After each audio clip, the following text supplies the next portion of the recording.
A sa im aj tak štíti to ten. Sa to podarí úspešne zahasiť.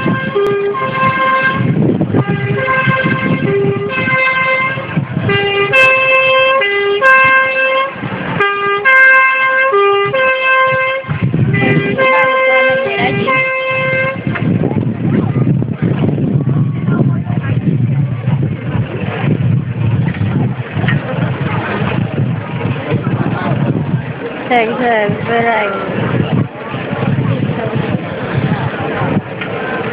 jeden ostáva pri aute a štúhuje odtiaľ, dvaja sú priamo v zásahu.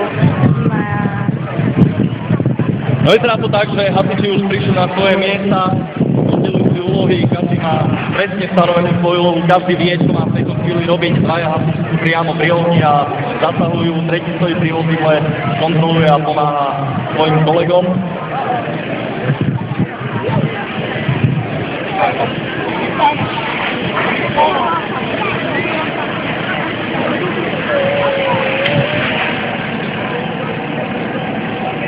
Dnes tu máme síce len menšie hasičské auto, pretože veľké potreby stali tiež potopy, ak by sa niečo stalo naozaj v reálnom živote.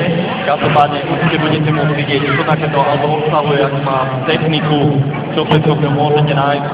Predpokladám, že pokiaľ by bolo horúco, tak nás hasiči veľmi radi sladia.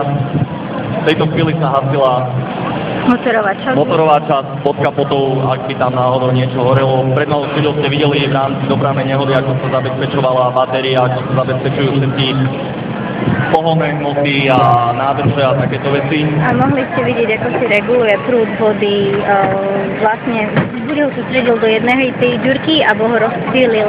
Pred malou chvíľou ste mohli vidieť, ako takáto hadica funguje. Nie len tým, že môžete striekať na jedno miesto, môžete dať rozptyl. Určite sa na to pozrieme ešte raz, áno. Díky!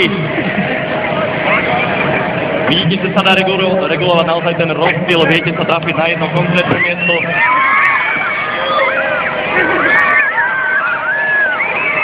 A pokiaľ by vám chcel dať, a už tu máme najviac dlhú. Vyzerá to tak, že auto je zabezpečené, oheň je zahasený, chvála Bohu, sa nikomu nič nestalo. Videli ste 3 pantapačné vodové situácie, videli ste dopravnú, videli ste zásah premeničkárov,